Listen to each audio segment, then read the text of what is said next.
the interview room. Muzzy checking in, the time's here. How you all doing? All right, let's begin. Let's have a chat about the fact that I want to interview the best fighters in the world, and that's that. Had a lot of guests from everywhere, all across the globe. Fighters tell me about the journey. How are we, guys and girls? A very good morning and the start of another week. Mudzy here from Muay Thai Interviews again. My next guest, he hails from country Victoria, Australia. He's a kickboxer, K1 fighter, and has also dabbled in boxing. He's had over 70 fights where he has fought and beat some of the best fighters in the world. He's also served in the army, but now runs his successful gym in Geelong called The Training Room. I'm joined by the man himself, Stone Cold Steve Moxon. Buddy, how are ya? Thanks for having me. I'm doing well. It's great weather and a nice relaxing day. It's good that summer's just around the corner. I absolutely hate winter. Yeah, we have a cold one. We had a cold one this year. Yeah, we certainly did, man. That's what do you call it? Not greenhouse. That's global warming for you. That's it. Yeah, for sure. Now, mate, I heard you used to serve in the army. Can you tell me a bit about that? Yeah, when I was young. I was 17. I was doing my cabinet making apprenticeship, and went along to an information night about the army, and I was hooked. I jumped on in and did the initial training, and become a fully qualified infantry soldier with the Australian Army. Lost a bit of weight. Learned a lot of life values, a lot of skills.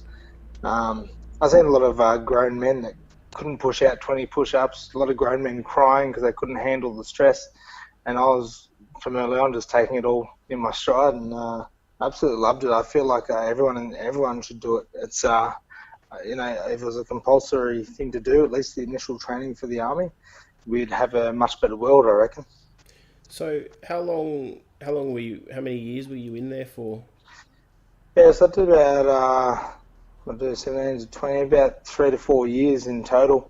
And the initial training at the time was still 3 months. So you go away to Kapuka in New South Wales and do the initial training.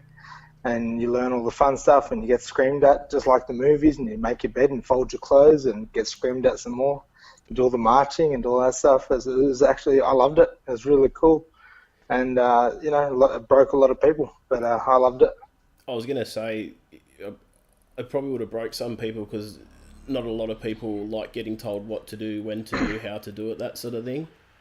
Exactly, and it was exactly that. I feel like it's hard to imagine, but it is similar to the movies.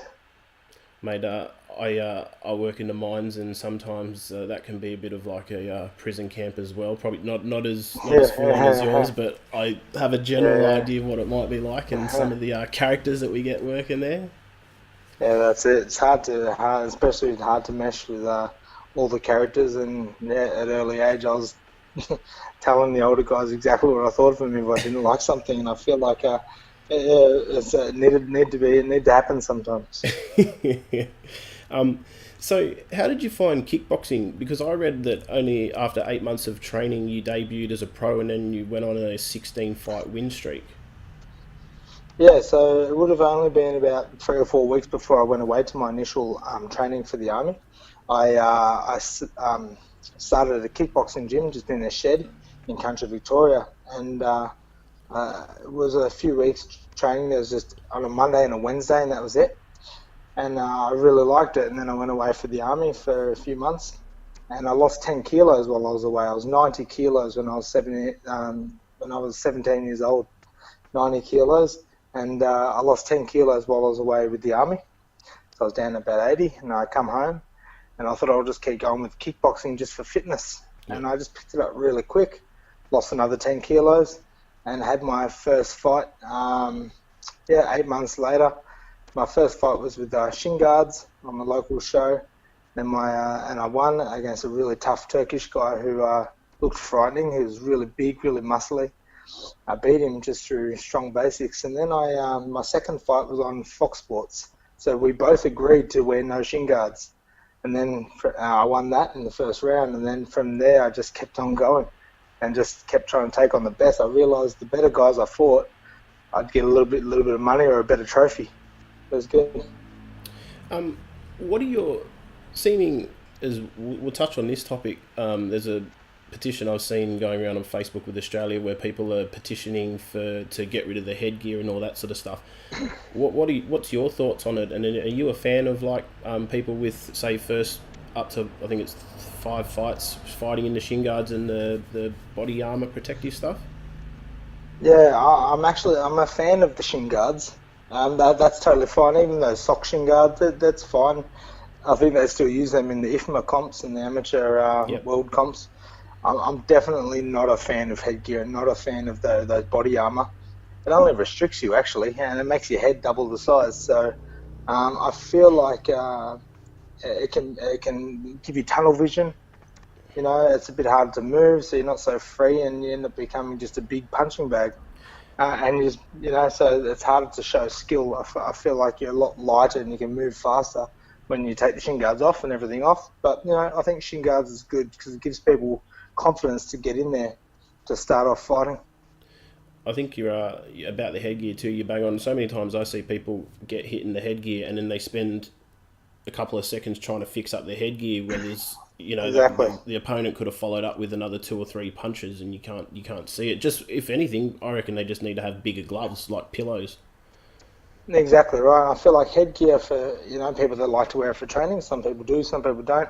I believe it's only to stop cuts half the time, because the rest of the time it actually rattles your head just as much, no matter what. It's even worse with headgear, I believe. Definitely, mate. Definitely. And can I ask, after going on a 16-fight win streak, how important was it for you to suffer your first loss after going on a tear for so long, and did it cause you to reevaluate anything at all? Yeah, well, what happened was it happened very quick, really. In the first, I was racking up the fights pretty quick, and I kept winning, and then I fought better and better guys, and I kept beating them. I just said, well, whoever's the best in the state, I'll fight them, and then I'd beat them. And I got selected, actually. My first ever loss was on Infusion reality TV show in Koh Samui. Yeah. And that was my first ever loss. So I was 16 fights, and I was over there with the likes of Gargo Drago, Giorgio Petrosian's brother, Armin Petrosian, Vusi Kolossa, who from South Africa, Kars, a Turkish guy. And these guys had over 100 fights each. So I was there with these guys, and thankfully my first fight was against a guy from Finland. He had 75 pro fights. And what happened was I was taking it all a little bit for granted, to be honest with you. I was just enjoying my time. I probably didn't prepare the best that I possibly could have. But, I was enjoying it. Anyways, I fought the guy from Finland, and I lost on points. And it was really important for the fact that I seen the best guys in the world, the likes of Gargo Drago and Armin Petrosian, these guys getting so nervous in the back rooms. They were shitting themselves. And I realised that they're just like me. You know what? I could see them getting tired when we were all training together. We lived in the same house. And they were just getting tired like me, and they were nervous just like me. And these guys, with world titles and the biggest names in the fight scene at the time. So it made me realise that I can hang with these big boys. Was Julie Kitchen, was she the host for that? No. There was 4 other females. A girl from Holland, a girl from England. Wasn't Julie Kitchen. I forget her name actually. And then there's a girl from I think from Portugal and somewhere else. But there's four girls with the coaches, and it was a really fun concept. I was the first Aussie to represent. It's great to represent the country, and unfortunately I had my first loss, but I realised I didn't get hurt, and he was, although he had 75 fights, just another guy in front of me. Wasn't too bad. Yeah, nice, mate. That's what they say. Everyone's got 2 eyes, a nose, and a mouth, so they're all human. That's it. One of the reasons I enjoy watching you fight is your footwork. You're always on the balls of your toes, moving around, cutting angles, looking to get in and get out. Who drilled that in and helped that with your game plan? Because that's pretty much like your foundation now, from watching all your fights. Yeah, and to be honest, it still baffles me that not more people do it. People, my original coach from back in country Victoria helped me a lot, but the honest truth, it was when I first started fighting, was when YouTube come onto the scene, And I started just watching a bit of YouTube clips, watch a lot of Mike Tyson, as he's my biggest idol. Just watching some clips, and I thought, hang on, if I mimic these guys, surely it'll help me. So I started mimicking them in sparring. I remember when I was 18, I was still living at home, and I used to come home and my mum would say, "What the hell are you doing?" I'd have black eyes, stuff like that, and then eventually it changed. I'd be giving these guys that had a few fights black eyes, and I was loving it. But just from watching other people just mimic them and take a little bit from everybody. A great example is I was winning my first few fights, and I was hitting people as hard as I could, just whacking them in the head, but they just weren't going down. So I actually watched Mike Zambidi's footage on YouTube, thinking, why is he knocking everyone out? It was actually just because he was curling his knuckles in a little bit, whereas I was clubbing people with my hand on the side of their head. Yeah. I realised, hang on, if I curl my knuckles in a bit, I'm going to take off their jaw. Next minute, I started knocking everybody out that they put in front of me. And then that would have been crazy. You fought him later on in life. Yeah, and I fought Mike Zambides for his retirement fight in Athens in front of the Greek crowd. It was just, it's just amazing. I don't doubt that for a second, mate. Yeah. Fighting at lightweight and middleweight, it's fair to say that you were quite short for the weight class, given your body is naturally a stocky build. Did you ever try to get down to lower weight classes during your career to sort of fight people more on your height? Yeah, when I in my early fights, like in my first 16 wins, I got down to 67 kilos, and I won the state title at 67, as well as the state title at 72. So it was really good to mix it up a little bit. But people that know me know that I love my food. I love to have a beer, and I'm naturally quite thick. So yep. I've really struggled to get to 70, and as I'm getting older, it gets harder and harder. Because it used to be a lot easier. On the day of the weigh-in, I'd go and sit in a steam room, not even a sauna. In where I grew up, there was just a steam room, so I'd sit in there for an hour, but I'd still be 3 kilos lighter. But now it's just a struggle. So yeah, that 70 was tough as I was fighting on those big shows. It was hard to get there, but I feel like I've learned more now than what I did then when I was fighting on those big shows. Mate, speaking of steam rooms, I love having steams, like not for cutting weight or anything, just for just makes you feel good. And they usually put like the eucalyptus. Eucalyptus in it, and it comes in and it opens up your airways and you I love your throat. Yeah, no, it's always good. It's nice when you can actually drink water and relax in there for a bit. Yeah, I sort of try and I try and sort of like do maybe 15 minutes, because then I know once I've done 15 minutes once, I'm not doing that again. And it just gets lower and lower, like 15, 10, 5, and then I'm done. No, exactly. And that's how it always is. And I've done exactly the same. Or I'll sit there and like just play songs in my head and be like, oh, that's 4 songs. That's roughly about 12, 13 minutes. Yeah, that should be good. Yeah. A good tip I got given once was go in there with a tennis ball, just bounce the ball up against the wall. That helped a lot. Take your mind off it. That's a good idea. I'll have to try that. Yeah. So how did you deal with fighting taller opponents? Because you'd done that for most of your career.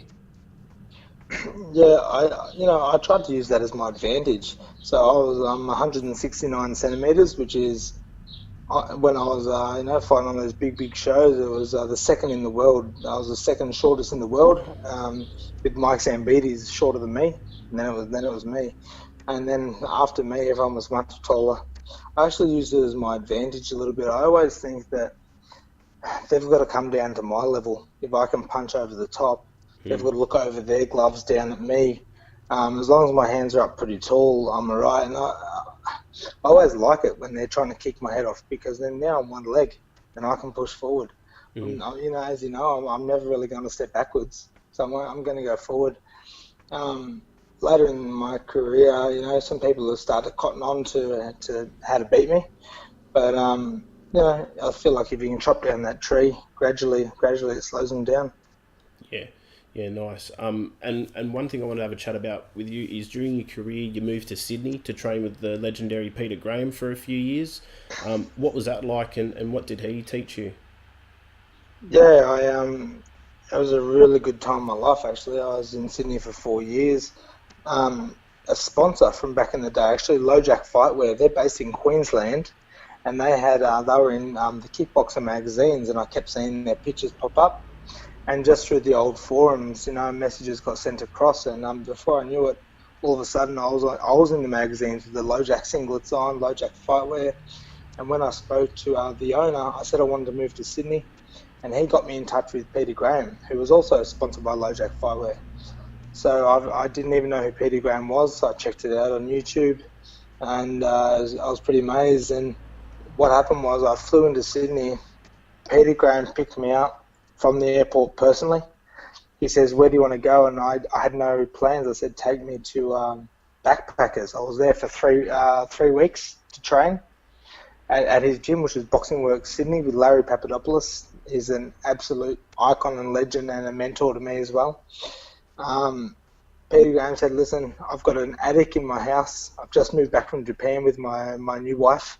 Come and stay with me for the next few weeks." So I was actually able to stay with Peter Graham, learned so much, trained really hard. He was pretty impressed with the way I carried myself in the gym as well as out of the gym.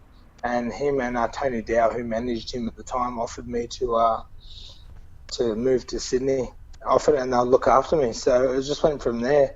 Take a risk. That's all it comes down to. I just took the risk and said, "You know what? I'm going to make this move and get there." I moved to Sydney when I only had about 11 fights. Moved to Sydney, and then from there, that's when I fought some bigger names. So Peter Graham still, I would consider as the greatest mentor. I often use his one-liners. He was the king of one-liners, and things that stick in my head. The first thing he said to me when I got in the car, I was chewing my nails because I was nervous. Yeah.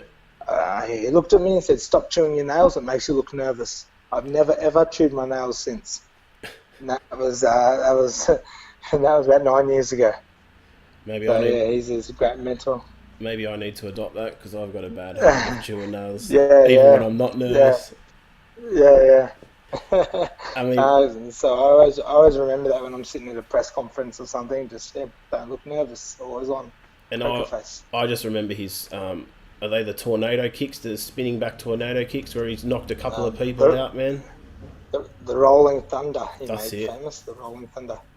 He's got the tattoo on his arm. Yeah. Just goes from 0 to 100 Ks in like 0.5 of a second, and bang, they're out. Yeah, he's about 110 kilos. He can do a backflip from his feet and land back on his feet without touching the ground. It's pretty amazing. Fuck, that's athletics for you people. Yeah, for sure. Now, I remember I listened to an interview you did a while back where you talked about your time at a gym in Holland, and the trainers there encouraged you to spar really hard against each other, and you ended up breaking someone's ribs. Afterwards, the trainers were congratulating you, but you were a bit upset about the whole thing and telling them that's not a good thing. Can you tell us about that experience, your time training in a Dutch gym, and just their mentality? Yeah, I went to Vos Gym in Holland. A few guys from Sydney actually put some money together and sponsored me to go over and train. I learnt a lot then, actually, just about how tough you got to be in general, just to stand in front of somebody and fight. The day I arrived, as you do, and I'm sure a lot of guys do it in Thailand, they go, I'm just going to go to the gym as soon as they land off of the plane and go for a training session. I did exactly that. Turned up at the gym, did a training session, and this was just after I did the Infusion TV show, which was actually a Dutch production. So it was aired live on free-to-air TV in Holland. Yeah. So when I've turned up, I was recognised by everyone, and I did not even realise. So they all knew who I was. So when I started training, they were all trying to punch my head off. I got rattled by Warren Stevelman's a very good kickboxer as well on the first night. And then I thought, shit, I better pick up my game here. So the next day a bit better, There was a young guy, he was only 19, he was a foot taller than me. We were sparring, and they only spar maybe 4 rounds at the end of training. That's it. They do a fight and see you later, you walk out. You don't do the typical Aussie way where you spar for 90 minutes. This is just 4 rounds as hard as you can go. Yep. And I remember he was meant to fight the next weekend, and I gave him a big right body rip and busted his ribs. and the coaches were congratulating me, and saying great job, good sparring. I just couldn't believe it. It was really weird, and the poor kid couldn't fight, and that was it. What's their general mentality like? Because that's how they seem to do their training, isn't it? They don't do any like pitter patter back and forth. It's just No, that's tough. Why do they do it so much? Do you know? Well, I feel like, that's why you tell me any kickboxing show who's the best in the world, as often as the Dutch guys are in that top 5, Even in the gym, I feel like they're competing with each other every night. It was crazy. They were really trying to beat each other up. We were doing body boxing. So body sparring, they do a lot of, where they punch the body, like Kyokushin style. Yeah. And as well as kicks and knees. I had a guy who would have been about 6'4", knee me in the chest as hard as he could. Normally I'm pretty tough and I just don't say nothing and I'll try and come back harder. That was the first time I stopped in my tracks and said, "What the fuck are you doing?" He near killed me. He got me straight in the sternum with his knee, bare knee, as hard as he possibly could, about 6'4" tall. So yeah, that was one thing that stuck out. I never tell people, "Hey, go easy." I'll just give him one back. But I actually had to say something to him. The good old Dutchies, eh? Yeah, and that's it. They're competing with each other, so they're just going as hard as they can. And that's why you can never, they're fighting every second weekend if they can. There seems to be a lot of promotions, and you can generally over in Europe rack up a lot of fights just because even though they're in different countries, you don't actually have to travel that far. Yeah, exactly right. So that's why later on in my career, when I was fighting the Dutch guys, or any European really, they have a C class, B class, and A class. Because we just have you register with the combat board and start fighting, and it's shin guards and no shin guards. Yeah. These guys, the reason why they're all so hungry is because you have to have something like 10 wins before you can be up to B class. You have to have a further 10 wins before you can become an A class. A class is where you get paid. They don't get paid for C class and B class. Hence why they want to rack up 20, 30 fights as fast as they can. So what I noticed when I was fighting on these big shows and they've had 100 fights, I knew that their first 40, 50 fights are actually still amateur fights. Doesn't mean they've had 100 fights on the world scene, you know? So that's one thing I must say. For any young fighter should realise that when they're fighting these guys with... they've had 70 fights. They haven't actually had 70 unpadded pro fights. They've had, 20 fights with shin guards on. See, that's a good point you bring up. And let me ask your advice on something, or your opinion. What number of fights do you think, I don't know, it doesn't really matter? Like, I guess by that question I mean, like, okay, say if you've had someone that's had like 5 to 10 fights, so you're not going to put him in with someone who's had 30, 40 fights.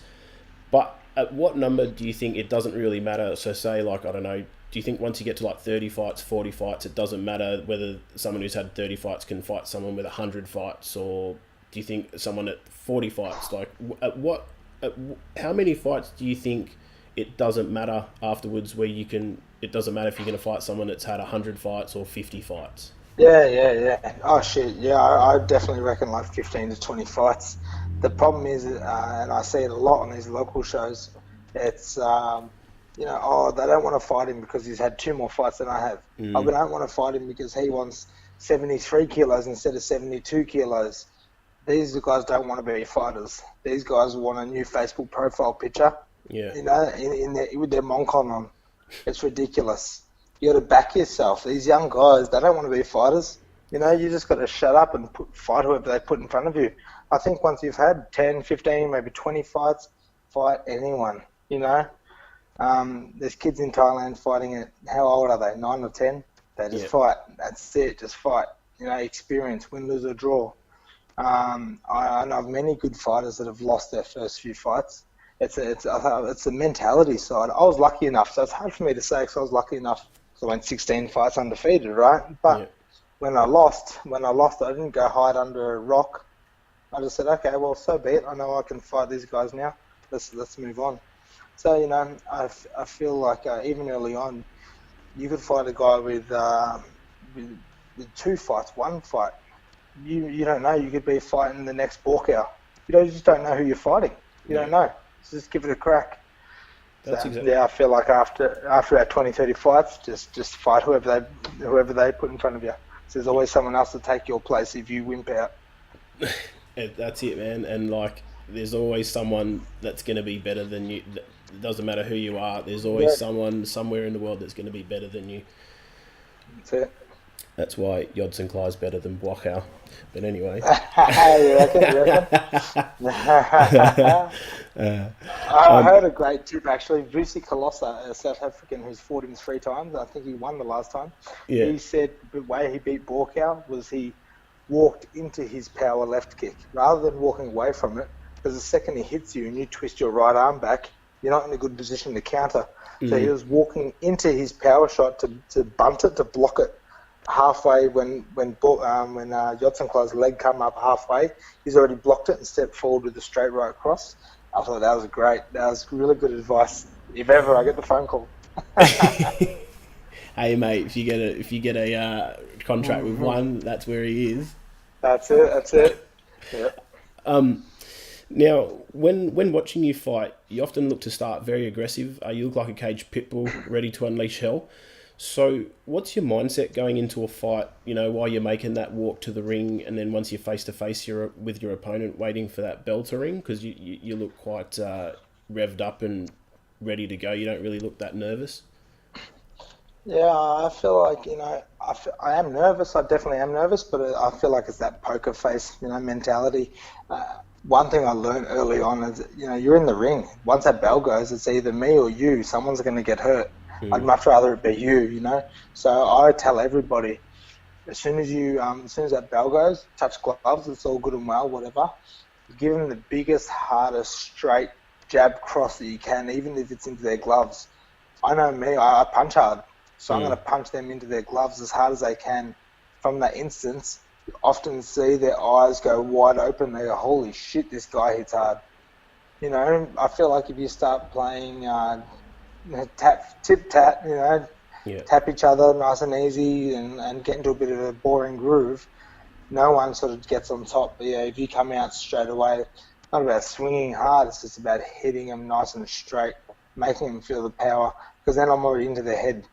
And that's the goal. That's one thing I've actually never told anyone that, but that's one thing I'll always try and do, is just, even if it's right into their gloves, as hard as I possibly can. Just try and get command their respect straight away and make them stand up and be like, oh shit, this guy's not playing around. Exactly, because then those tall guys all of a sudden pin their gloves to their eyebrows and they try and kick me, which is fine by me because then they're on one leg and their hands are pinned to the head. So it's a bit of a chess game, which I love, and that's the fun part of fighting, which I love as well. And because watching your fights, it's clear that your hands are the best weapon. So I assume it was only natural for you to have some boxing fights. Was that because no K1 fights were coming your way, or did you just want to test yourself just in boxing? Yeah, well, just from in Sydney, I think it was really natural to try some boxing. Obviously, my style is that boxing style. I never had any amateur practice or anything like that. Just being in Sydney around other great fighters and great amateur boxers and pro fighters, it was really fun just to learn something different. I always say I'm basically a boxer that throws some kicks. If I can get those fundamentals of head movement and footwork, I was already a little bit moving more than the average kickboxer anyway. So once I added my footwork and angles, it was fun to try and play around with that. I really enjoyed the boxing. I found it was easy in a sense. It was easy. Just 2 hands, that was it. And I could weave and move my head wherever. It was only 2 hands coming at me. You don't have to worry about kicks or knees or anything like that either. Exactly right, and especially being short, I could move my head and not get grabbed and kneed. So that's one thing that I was always a bit scared of, getting grabbed around the head. So I was always moving my feet to stay out of the way. Hey man, it's good motivation, isn't it? Yeah, that's it. That's the thing. If I stand in front of someone, of course they're going to try and grab me and knee my head off.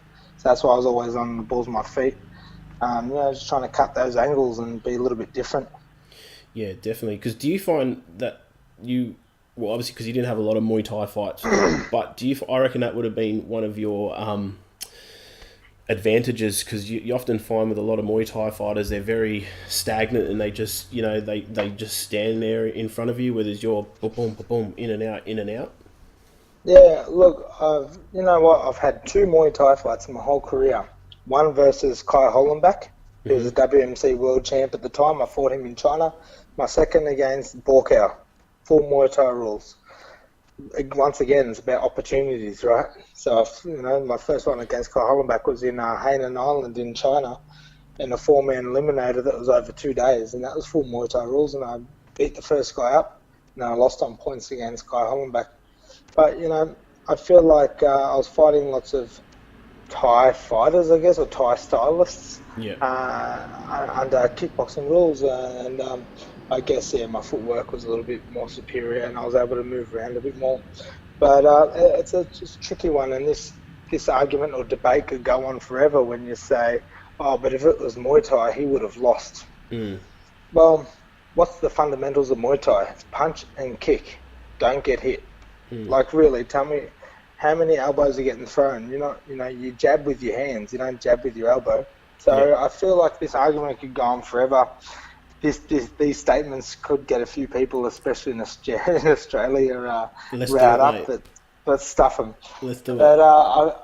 But that's the thing. I feel like talk about it all you want and talk about, if he fought him K1 rules and if he fought him in Muay Thai. Shit, the fundamentals is punch and kick. I just happen to punch you harder in the face, and that's what knocked you out. It's got nothing to do with elbows. And Kunlun, Glory, one championship. The rule is, for crying out loud, these people don't know the rules. You're allowed to grapple for 3 to 5 seconds as long as you're active. Yeah. As long as you're active. So we're not going to sit there and hug each other. But hey, in Glory, if I stood there, they could absolutely grab me and keep kneeing me. Jordan Watson from the UK, he did that to me in London. Grabbed me and threw 4 knees straight away. And then I was stuffed, you know what I mean?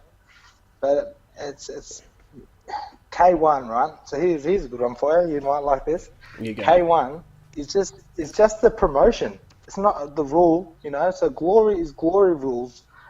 Kunlun is Kunlun rules. It's all kickboxing. It's called kickboxing. Yeah. K1 is like saying, K1 is McDonald's and Hungry Jack's is all burgers. Yeah. They just got different types of burgers, right? K1 and Kunlun, both kickboxing, just different rule sets of kickboxing. Yeah. So especially Aussies, they call it K1. It's actually got nothing to do with K1's a promotion. Great marketing for K1. That's K1 Japan. That's got nothing to do with this, the rule set. That's their rule set. It's just kickboxing, straight up, So everywhere I fought around the world, it's called kickboxing. That's it. I need to start changing that then, because I've been saying K1. Yeah, but do you get what I mean? Yeah. So you know what? Kickboxing rules on the world scene is modified Muay Thai with no elbows. That's all you do. You're allowed to grapple. Yeah.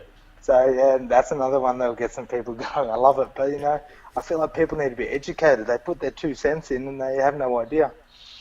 With rules and scoring, and I love it, and I don't feel it should be that complicated.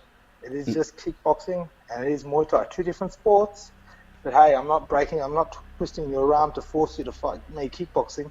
Yeah. Hey, I fought Borkow Muay Thai. Did I have a sook and say, oh, geez, if it was K1 rules or kickboxing rules, I would have beaten him? No, I got beaten, so be it.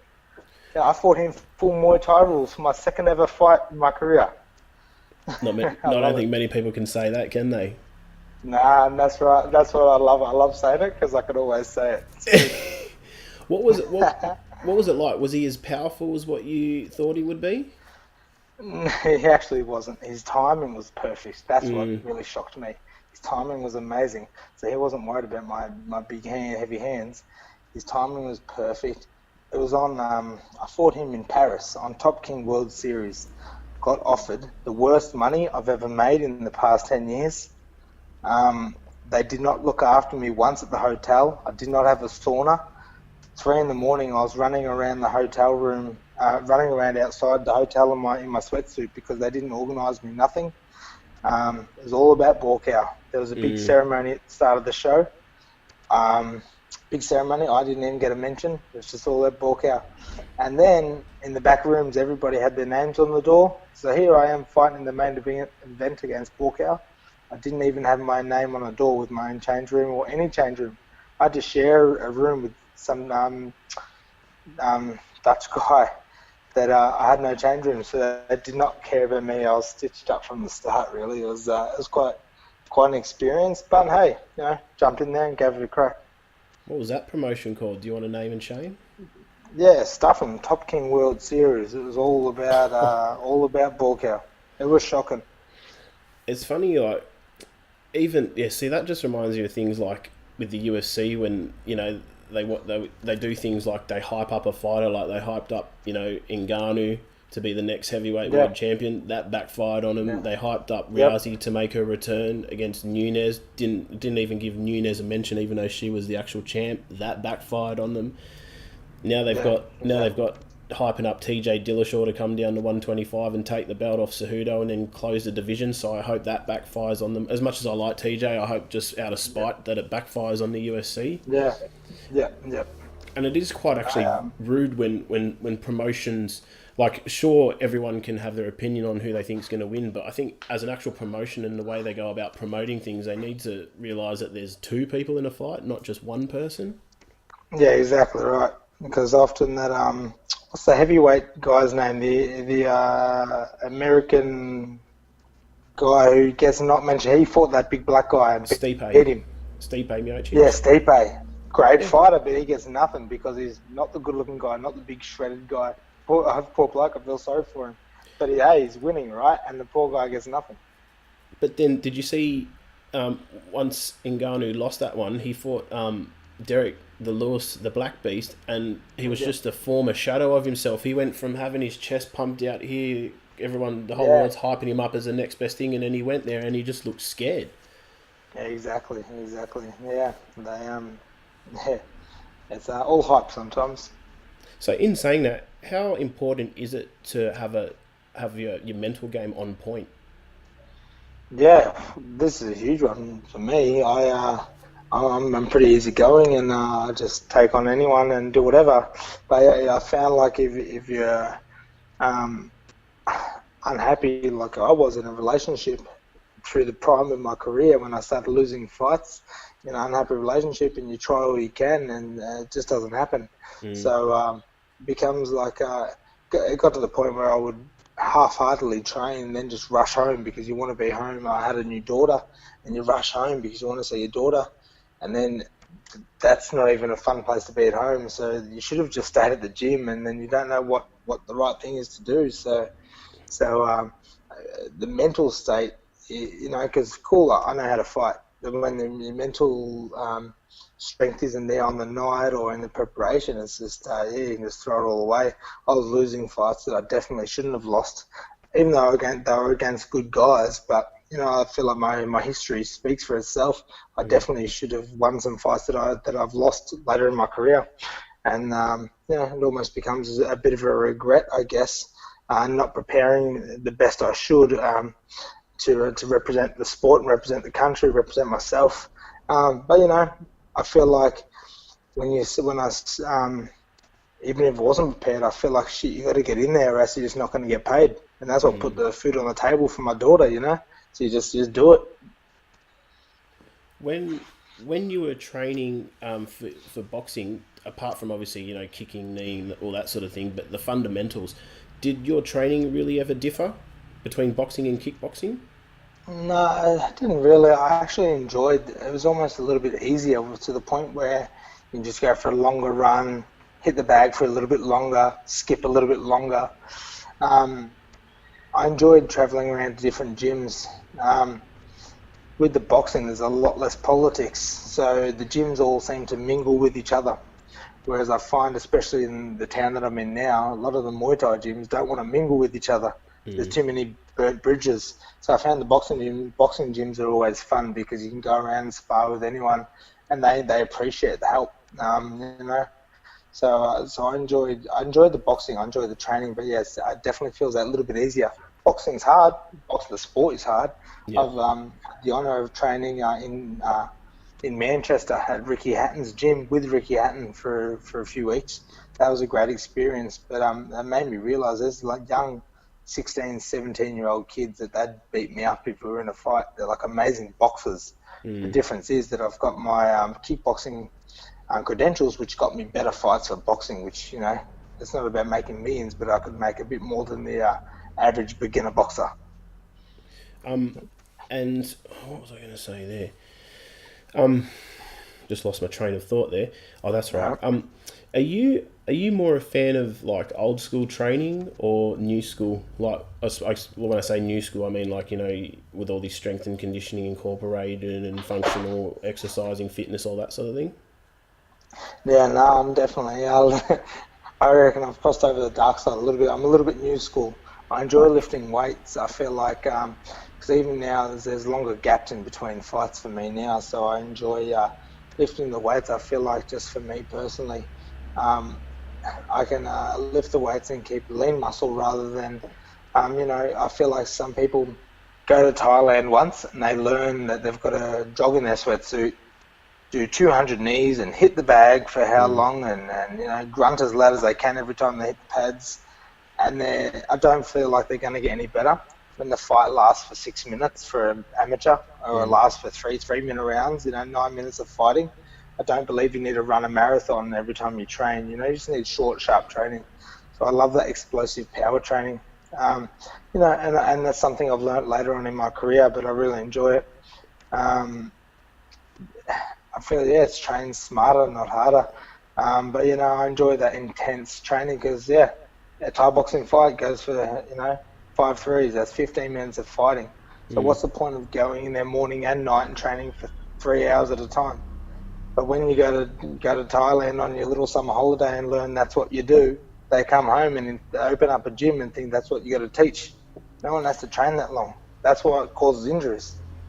Yeah, man, I couldn't even do it, to be honest. Like, I can't. I mean, I can train twice a day, but I can't do it every day. Like, I'd train twice. I'd train twice a day, then I'd train just the next morning, take the afternoon off, and then I'd train twice a day because you just perfect. I mean, you get fitter, but and a couple of people have actually said this too. They've noticed you lose a lot of your strength because you're always constantly sore and you're tired and you're always training. So you're not getting, training twice a day, 6 days a week. It's great. And you're going to get fit and you're going to lose weight and you're going to feel great, but you need a good few days off to recover to get, your full power back. Yeah. I don't reckon I've done 2 sessions a day every day for a whole week ever. So it's only ever been for a few days in a row where I do that, or I'll try and just go for a run in the morning, do my bag work and pad work at the night. So I'll break it up that way. Yeah. Everyone thinks they need to do everything in every session. You just don't need to. No. Another great example of the Dutch guys, the top Dutch guys, the likes of Andy Sauer, Robin van Roosmalen. I'm just naming guys that I've fought just to big note myself a bit. But you know what? These guys aren't shredded. They don't even have 6-packs. But they would kick your ass in the ring because that's all that matters, right? Yeah. It doesn't matter how you look with the Thai oil on and the Mongkong on your head or the photo that you get, you know what I mean? It matters about if you win that fight. And that's what I love. These Dutch guys aren't ripped. They're just really good fighters. Not only Dutch guys, mate, but a lot of good fighters. Look at, what's his name, that big Russian guy, Fedor, mate. Yeah, he's not ripped at all, but he'd rip everyone's head off in a fight. I can guarantee you that. Exactly right, and that's what it all comes down to in the end. That's what pays the bills, There was a good meme that went out with him. There was a photo of him just destroying some dude in a fight, and it said, "When your maximum bench press doesn't mean shit." Yeah, exactly. I love it. That's exactly that. Now, mate, you've pretty much fought everyone there is to fight in Australia over your career. Some names including, but not limited to, Jordan Ty, Harley Avison, Bruce Preacher McPhee, Wes Kappa, Jabba Askarov, Reese McAllister, Brad Riddell, Marco Tentori, the list goes on. All those guys have different fighting styles. Who was the most difficult for you and why? They do have real different styles. I guess on that more local scene, I guess, if you wanted to talk about just the Australian scene, I've only been beaten by, two Aussies, I think. Not too many Aussie kickboxers. But the likes of, say, Marco Tentori, who actually fought Yodson Klai a year or Yep. two ago, it was awkward because everything's spinning, everything's jumping, everything's a bit crazy. That's what's actually scary when you don't know where it's going to come from. But you fight the likes of the world-renowned names like, Andy Sauer, Robin Van Roosmalen, Borg Cow, anyone on the glory scene. You actually just got to back yourself, and once you get in the ring, they're just going to stand in front of you and punch and kick. The only difference is they do it really fast. Yeah. They don't give you a second to breathe. They know their timing is beautiful. I feel like I'd rather fight someone like that than fight some of these these young American MMA fighters. They're jumping and spinning and flying and kicking and kneeing. Like, that's scary. They're the things that's how you get knocked out. Yeah. The guy that's standing in front of you is easy. Just stand there and punch on. Who's going to hit harder? That's all it comes down to. Yeah. So, that's why I believe I got some great opportunities, but I just took them head on because I backed myself. I know that I can also hit hard. I also know how to do a leg kick. I also know how to punch someone. But when you start adding in some head movement, footwork, that's what can hopefully differentiate you from the average fighter to someone who's a little bit more exciting. And then, of course, I throw in the jumping knees and spinning back fists and a few exciting things. But they're just called crowd pleasers. That's all it comes down to. The crowd love it. The likes of Asia, the likes of China and Asia, I've fought over their lots. If you got someone like me, I realise what's marketable, right? So one, I can fight pretty good. I'm short. I got some tattoos. I had some muscles, but they like someone that can smile, that can talk, can do an interview. Yeah. I feel like that's what's marketable. There's many good fighters and many good fighters that are better than me, but I got these opportunities, I believe, because I'm reliable. I was very good at my paperwork, stuff that people don't see. You got to do I fought in America, and you have to do a 20-page visa just to get over to America and fight. But I did it. You just get it done, and that's what promoters appreciate. Someone who's reliable, not going to pull out because you've caught a cold or you've broken a toenail. Someone who's going to rock up and punch on. And then these young fighters, I keep saying, they're pulling out because they catch a cold. That's just natural when you're training hard. Of course you're going to get a cold. Just fight. So, I feel like that's why I get good opportunities just to be able to fight anyone because they know I'm reliable. Win, lose or draw. Win, lose or draw, you're always there for war. 100%. That's what it comes down to. It's for the crowd, right? They're the ones paying the money. Yeah. And like you just mentioned, an honourable mention, like no one can say that you haven't fought the best in the world. An honourable mention as to some of the people you just mentioned. You've also fought, Kai Hollenbrook, Frankie Georgie, Sauer, Boakau, Andy Risti, another one of my favourites, Robin Van Roosmalen, Mike Zambides, Johan Liddon, Jordan Watson. Out of those fights, is there anything that you wish you had done differently that, looking back on it, may have changed the outcome? Yeah, look, and this is something I don't normally talk about, so you're probably the first to hear. I fought all of those top guys in the space of about a 3 or 4 year period. I was at a point in my career, I was at the top in my division. I was fighting on those big world shows. I was having about 9 fights a year. There was a couple of years there where I had about 9 fights per year, with about 7 of them being international. And at the exact same time, I was just in an unhappy relationship. I was not training properly. I was taking it a little bit for granted. I just wasn't preparing myself properly. And for me to go overseas and fight was actually a little bit of my getaway, just to have a good sleep and in a hotel. It was tough. Full credit to my coach at the time, David Ashmore. Although we lived an hour away, we didn't really train together much. I was sort of a little bit self-trained. I was going around. He was coming to my gym. I was going to his gym. But what would have changed the outcome is if I just was able to be dedicated and be happy. I just wasn't happy. I wasn't. And I don't. That's just all me. It's not about bloody sad music and mental problems. It's just being unhappy. So I was actually strong enough to get out of that shit relationship, and now I won my 2nd world title last year, and enjoying it. And I got a new business, got a new kid, beautiful girlfriend who's my everything, and that's what it comes down to. See, it's another thing. Just reiterates my point of you need to be the mental part is. Do you think it's more mental than physical sometimes? 100%. Like I'm not very flexible. I'm no fancy. I'm not a fancy kickboxer. Yeah. I just punch and kick with the best of them. But I was mentally tougher. I knew within a minute of that fight that I already had them mentally because I've whacked them in the gloves that hard, and they were already shitting themselves. I believe that mental power is so strong, and that's nothing. I'm like telling myself or doing anything crazy or meditation or nothing. So before every fight, I tell myself, too fit, too fast, too smart, too strong. I just repeat that over and over. I'll go out there and then I'm ready to bring war. Nice one, mate. Nice. Yeah. Now, one thing I would like for you to explain to myself and to the other listeners is the scoring in kickboxing. Coming from a Muay Thai background, I understand how Muay Thai is scored, but when I watch kickboxing, I've got no idea, and often the person I think should have win loses. So your K1 or kickboxing being your forte, mate, would you be able to give How does it feel saying kickboxing instead of K1? I had to stop myself. Yeah, so it's pretty simple, right? Punches, kicks, strikes are strikes, right? Yep. Strikes are strikes. If they're hitting your arms, it's not so much, right? Because you can get kicked in the arms a million times.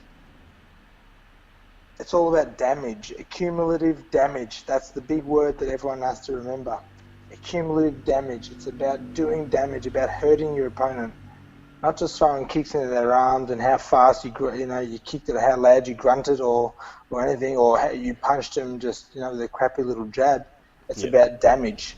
So that's when you start to get into the see who's dominating the fight, whether who's throwing more connecting strikes, who's cutting the ring off, and actually you can move your feet and do whatever you want, but if you're not doing that damage with low kicks and body kicks and actually connecting, you're not going to win the fight. That's just how it is. That's why if you can knock them out and take the judges out of the equation, then who can argue with that? So don't have a half-hearted, shitty fight. Let it go to the judges and then complain when you lose. How about you get out of first gear and win the fight? Do you think it's also? I think it's also a good thing. A lot of these organisations will have 4 judges on a panel now instead of just 3. Oh yeah, it doesn't make a real big difference. I love the idea of when it's a draw after 3 rounds, they make it go 4th. That's always fun. I've done that before, and that shit's scary because you're tired after 3, and they make you go 4th, and then you should have went harder in the first 3. That's why explosive power and fitness. I always say the fittest person is going to win. If you can stand there at the end and not be falling on the ground, if you can stand there and say I gave it my all, but you're still standing and you're strong, because hey, you might have to go that 4th round. You just never know. So the judges, it's always a tough one because people say, like you could be beating me up all fight, but I catch your kick and dump you on the ground. In Muay Thai, cool, you may have just won that round just from that one single thing. It's a really hard concept to grasp, but hey, that's the rules, right? I guess people have got to understand the rules before they go into the ring, or understand the rules before you put your 2 cents in about the results of a fight. I feel like there's a lot of people that put, if that was Muay Thai, it would have been different. Cool, well, if you beat me in a football game, but I would have beaten you if it was tennis. It's 2 different things, right? It's 2 different things. I feel like people argue about 2 different sports sometimes. No one's twisting their arm to go and fight in the kickboxing rules, And I always laugh because I won't mention any names. There's a lot of Aussies, a lot of people around the world that say it's all about Muay Thai. I only fight Muay Thai. I'm only going to do Muay Thai. Next minute, Glory calls up and says, hey, I'm going to give you $20,000 to fight kickboxing. They don't even think about it. Of course they're going to fight. So, money talks, bullshit walks. certainly does. Yeah, so that's the thing. No one's twisting their arm to fight different rules, but if you choose to do it, you should damn well understand it before you fight it, you know? Know what you're getting yourself into. Yeah. Yeah, 100%, 100%. Question: if it goes three rounds and then you got to go to the fourth round because it's a draw, can you get a draw from that fourth round, or do the judges have to pick a winner so it doesn't go to a fifth? Different shows are different. So I remember back in the old K1 Japan days, I think they would go an extra round again.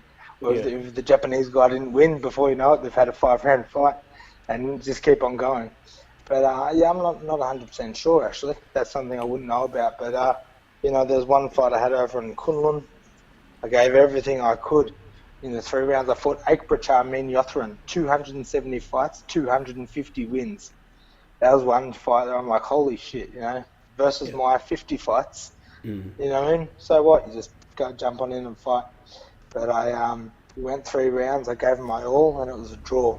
In the fourth round, I was getting beat up the whole round. I was so gassed. And then with they banged on the ring, 10 seconds to go, and I jumped forward with the left hook and flattened him. So I won that. I won the round, won the fight. But he beat me up in that fourth round. That was tough. So if it had been a fifth round, Jesus, I wouldn't have wanted to do that. Even back in the days, like when Stan Longanides was fighting, they'd have like 12-round kickboxing fights, wouldn't they? Yeah, I fought a 7 rounder back in the day, but they're 2 minute rounds, right? Remember Yeah. that? Yeah. They're 2 minute rounds. They're different style, different fitness. Where they're I don't know, it's a little bit more acrobatic back then, wasn't it? Where there's not the same power, not the same ferocity. Mm. Yeah, 2 minute rounds. But yeah, no, it's tough. It's tough. That's a lot of damage, isn't it? Yeah, and they had the long little flary pants and the little boots Yeah. that they wear. Yeah, that's it. Yeah, that's it. No. And like you've mentioned like Kunlun and Wulin Fang and Glory, and you fought on the Hayden Island in China, just to name a few. What were those experiences like? And I hear that like with most of those promotions, fighters were generally well taken care of. Yeah, no, they were all really good.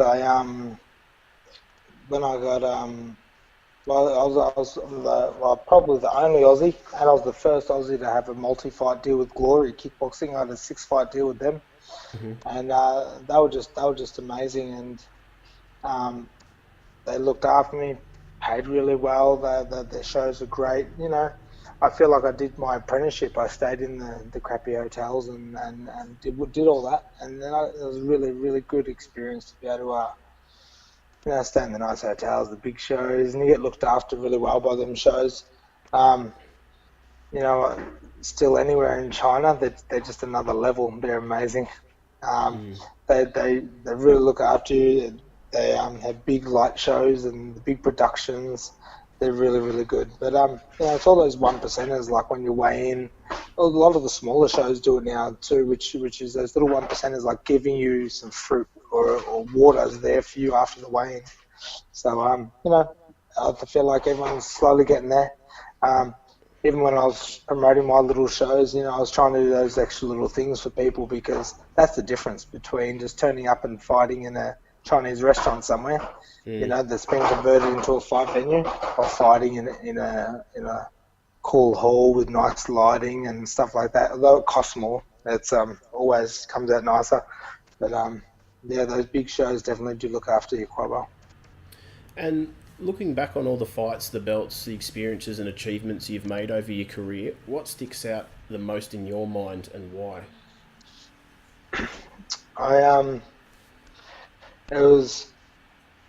Look, I've won all the state titles and done all that sort of stuff at different weight divisions, and I was beating everybody.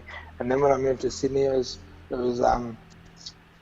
fought a guy from the French Reunion Island for my first ever world title, and that was a big thanks to Peter Graham, who organised that one. He from the start said, you need to be fighting for a world title. You're going to beat whoever we put in front of you. They brought over a really good guy, from the French Reunion Island. He's a great fighter, and I beat him on points. That was my first world title. I won the And here's a good story for you, the K1 Fighter of the Year, 2 years in a row. But unfortunately, I was signed to Glory, right? So Glory hated the word K1 because, like, you can't call it K1 because that's a promotion. So I won the K1 and the Australian Muay Thai Awards, the K1 Fighter of the Year 2 years in a row. But I couldn't actually promote it. I did not do one Facebook post, not one thank you post, nothing. Only for the fact that why the hell did they call it K1 Rules Fighter of the Year? They should just call it Kickboxer of the Year because that's what I was doing, you know what I mean? So it was a really tough one. I really was honoured to win that though. Only for the fact that it was, it was a bit of a popularity contest, but I was doing my best to represent the country. A lot of people put shit on it, especially people at the venue, and they actually don't even do that award anymore because it's all about Muay Thai. But which is fair enough. That's fine too. But I was really honoured to win those awards in my own backyard, and and be at the show with all the other premier fighters and the personalities in the fight world. It was good. And any regrets or anything you wish you'd done different in your career? Yeah, like I touched on before, it was definitely my preparation as I was in my prime. It's hard to say that I threw it all away, but I definitely didn't prepare the way that I should have. Especially the likes of Dave Ashmore, who was with me every step of the way on those big shows. When I moved back to Victoria, he come around the world with me. He's been on all the shows with me, and he got to see firsthand how hard I tried. But whilst I was there to cut weight and do all those things, but I was leaving it all too late. So I was a little bit, by that time I was already a little bit gassed. So probably, my preparation leading up to fights was a bit slack. It was getting a bit tough. But I kept pushing through. I just wouldn't say anything. I just kept pushing through. There was one interview that I did, one little regret, I guess, one interview that I did. There was a TV show that Mark the Hammer Castanini did called Hammer Time. Yep. And I remember I was asked at a fight show about fighting John Wayne Parr. So there's one big name that I've never fought that everyone would love to see in Australia and I reckon around the world, and that'll be a great fight. And who knows, might still happen. But I remember saying the words, "Oh no, I don't want to fight him. I'm past him." And it's only a minor thing, but I'm a bit particular about things, and I hate the fact that I said that because what I was meaning to say that I'm past the idea of needing to fight him, because at the time everyone wanted to fight John Wayne Parr to make a name for themselves. Like I fought Borkout to try and make a name for myself. Yeah. Everyone used to want to fight John Wayne Parr to say, hey, I fought John Wayne Parr, now I'm also, a good fighter. Yeah. And I said the words, I'm past him, and that's one thing that's always stuck out. So obviously I don't regret too much of my career, but that's one thing that sticks out that I misworded, and I feel, you dickhead, why did I say that? Because I'm definitely not past him, because he's a pioneer and has done all the amazing things in the sport. And I was past trying to make my name off of him, because I was only still going through the ranks at that time too. Yeah, I think he'll understand what you mean. But hey, you said the fight may happen here on CMT, or maybe get someone to put it on down in Melbourne, or who knows, somewhere up in Queensland. Could be good in the future. Yeah, you never know. I think as much as he loves Muay Thai, it's always good fun. He puts on the gloves and does those big kickboxing fights, and it's where he's made the biggest name for himself around the world scene as well. So who knows, it might happen. We both might be too old and over the hill, but we might make a good fight. I think he's. I'm not 100% sure, but I think he's still contracted to Bellator. So maybe just get on the blower to Scott Coker and say, Scott, mate, you need an opponent for Johnny. Perfect. Yeah, perfect. That's it. That'd be good. That'd be real good. Yeah. You never know. That's the thing. Sometimes you just don't know. My life's been a bit crazy for the last 10 years, but sometimes you just don't know. You wake up to a message and saying, hey, do you want this fight? Or you wake up to Muay Thai interviews saying, hey, do you want to do an interview? And you're on it. So I feel like you just don't know sometimes. And that's where I guess, some people live and breathe fighting, and they're ready to go all the time. But shit, I also love to have a beer and relax for a bit and have some, as much food as I want. Yeah. And that's what's been hard, because then the phone rings and you go, holy shit, I'm 10 kilos heavy and I need to. So it's a double-edged sword. But I don't know. Sometimes I choose the beers. Hey, mate, you're Aussie, you're allowed That's it. to. Now, based back in Victoria, where you've been for some time, a few years ago you opened up your own gym called the Training Room in Geelong, where you have your own fighters coming through, as well as your everyday people who just want to train for fitness or lead a healthier lifestyle. Can you tell me a bit about that and how that all came about? Yeah, so I live in Geelong, which is near the beaches here in Victoria, and my girlfriend and I, Lena, we run the training room Geelong, and it was a long time coming. I guess I've been around many gyms and experienced it, and so has my girlfriend. Worked in gyms and owned gyms in the past, and we just wanted somewhere to train that is cuts out the bullshit. I guess there's no gimmicks with us. There's we just train hard. We say we're the gym for people that hate gyms. Just come in and we just want people to give it a crack. So we're big on that functional fitness stuff now, Yeah. as well as we've got boxing and Muay Thai classes. So never have to book in, just come in and train. And it's a great space. So I was lucky enough to get a big space in a heritage listed site in Geelong. It was built in 1915, so it's got all that red brick and polished concrete on the floor. It's pretty amazing. We have minimal equipment apart from barbells and free weights, so we're not like a musclehead gym. Yeah. I tried to change I guess the stigma or the look of when you walk into a gym and you see the guy up in the ring with no shirt on smashing the pads. The rule in my gym is no shirts off. Shirts have to be on. Wear a singlet, whatever it is, but I believe it's more inviting for people. Yeah. But we've got always big things happening, always trying to push the boundaries, and especially in a place where we are, where the area, it's a small city, I guess, is flooded with gyms, whether it be jiu-jitsu, strength and conditioning, Muay Thai, boxing, it's flooded. But we're doing great, and I absolutely love it. So once people cotton on that I'm in town, it's always good fun. It's hard where I am because there's the Geelong Cats football team. So if you don't kick a football in Geelong, no one gives a shit. But people are getting there. People are knowing that we're there, and we love it. I really like that idea of leaving your shirt on. I don't think I've taken my shirt off in a gym for about 6 years. Sometimes you go clinching in the afternoon and the Thai trainer's like, take your shirt off. I'm like, nah, shirt's staying on, buddy. Got a big stomach here.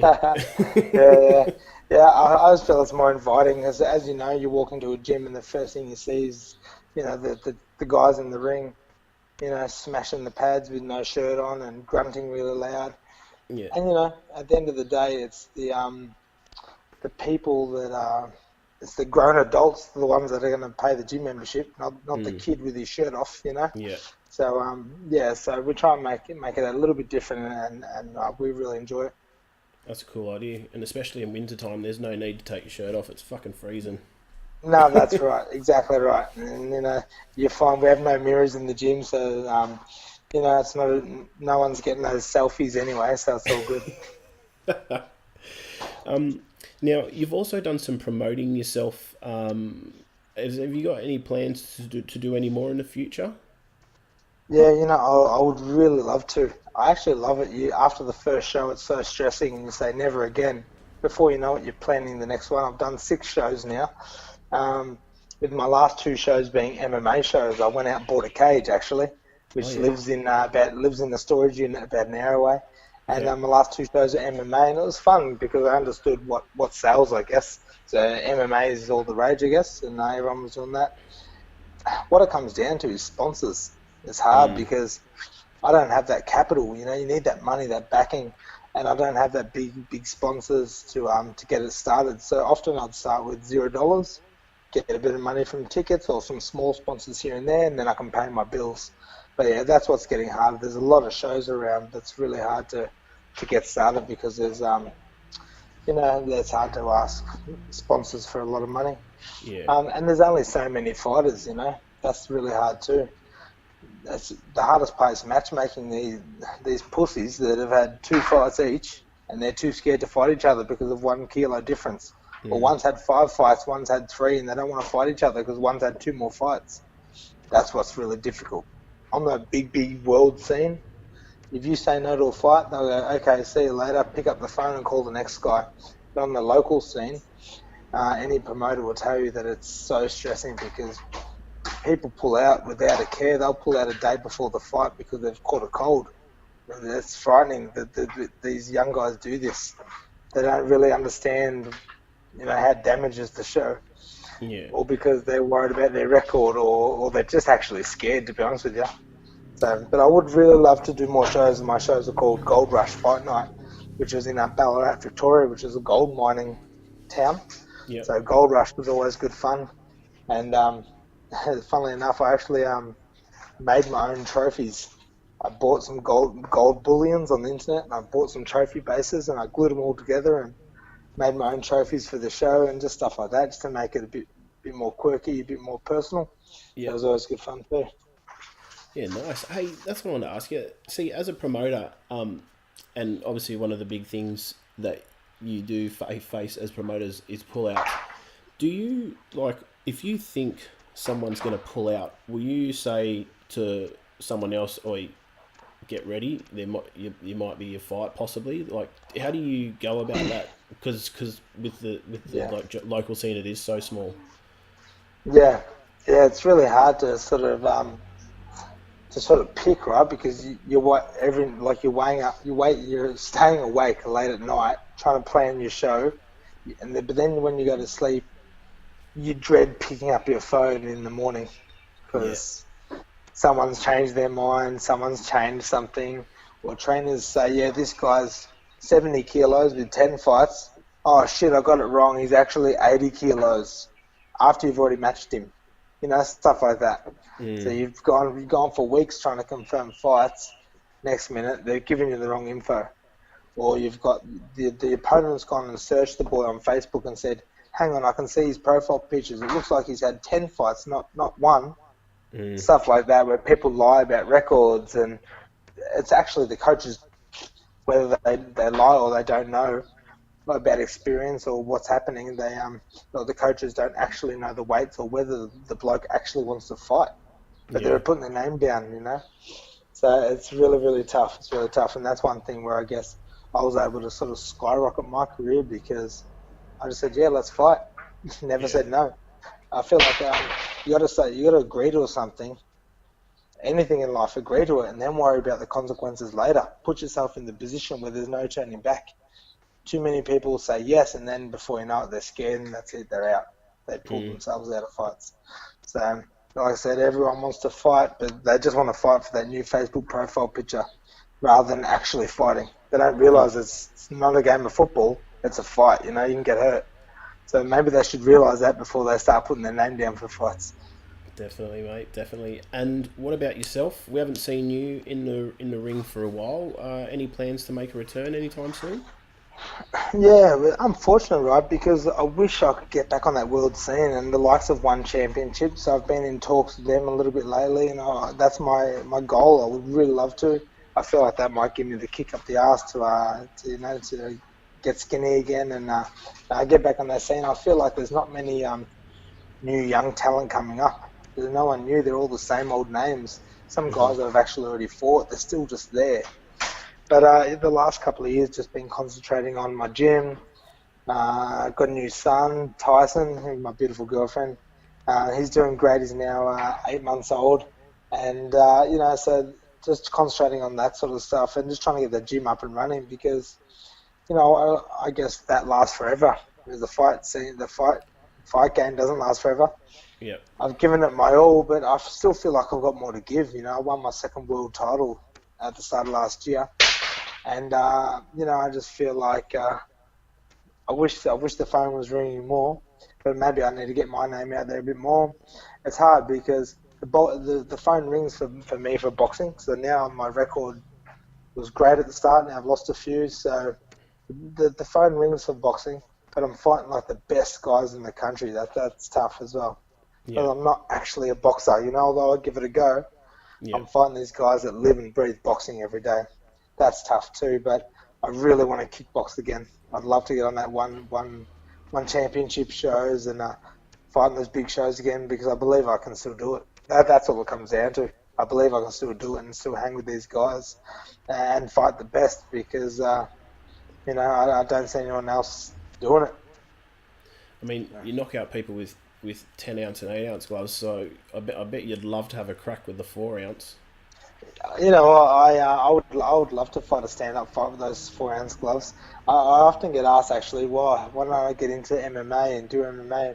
When I lived in Sydney, I was training a lot of wrestling and training for some MMA fights, but I had 2 pullouts, actually, because obviously as the fight got closer, somebody got into their ear and said, you do realise that, he knows what he's doing when it comes to punching and kicking. So I had 2 pullouts, and then at that time I got signed by Glory, so I concentrated on kickboxing. But I'd love to fight a stand-up fight with those little gloves. That'd be fun to hit someone with those on. You know who your body type reminds me of? Aussie guy Alexander Volkanovski, I think it is. Yeah, he's a good MMA guy. Yeah. You both got the exact same build, little stocky guys, and hit hard. Yeah. And he's got some quite good ground game as well. Yeah, I do know. From New South Wales, I think. Yeah, certainly. Not too sure. Yeah, I'm definitely not on the MMA scene much, but there's a few names that stick out in my head because I do recall him. Now, mate, if people want to follow you or if they want more info about your gym, the training room in Geelong, how can people get a hold of you? Yeah, man, check us out on Facebook, Instagram, the training room Geelong. My personal Facebook page, Stone Cold Steve Moxon. I'd love for people to ask some questions. As you know, I'm always here to always chat and answer some questions. So bring it on. Ask me some questions. I'd love to have a chat with whoever's keen and give back what I can for the sport. It's been a crazy 11 years, I guess. Sweet. What's your Instagram? Have you got Instagram? Yeah, it's just the Training Room Geelong Instagram or Stone Cold Steve Moxon. Beautiful, mate. And last but not least, anyone you wish to thank or give a shout out to? Yeah, 2 major shout outs. First, I just want to thank my coach. Although he lives over an hour away, he's been there through thick and thin, through the good times and bad times, all the massive shows all overseas. He's never tried to change me. He's always just been by my side and just listened and tried his hardest to be there as a coach. So Dave Ashmore from Barbarian Muay Thai is just an absolute legend. He's just done everything for me, and I've tried to also show him the world and some of those big shows. So we've both worked together from there. And then secondly, like we were talking about, that mental state, it all comes down to my girlfriend Lena, who it makes me truly happy, and that's why I can sit here and chat freely, because I'm just a happy person. I've got a great business. My daughter, 5 years old now, Jada, and our son, we got together, Tyson, 8 months old, and just happy. That's all it comes down to. And that's why I'd love to get back in the ring, because when I'm happy, that's when it's scary, because that's when I can hurt people. Awesome, brother. Mate, thank you for taking the time out to have a chat with me. I was just a younger fella watching you on Fox Sports, and now actually get to have a chat with you, so it's been real, mate. Thanks for your time. Man, I really appreciate it. This is great. I've never done something like this, and it's great just to chat openly and freely about my career, good and bad. So I really appreciate it. It's really good to reflect on it. Awesome, bro. Thanks for your time. Thanks, cheers. Great warriors, revered and notorious, infamous and legendary. That to me is glorious. Come kick and still talk some shit with me. I'll ask so you can answer and explain to me the history. I had to throw a vicious knee. I got a passion for the art of 8 limbs. I'm just asking from the heart. So as I conclude this interview, thanks so much for sitting through. Love to all the fighters and the folks that listen. This for you.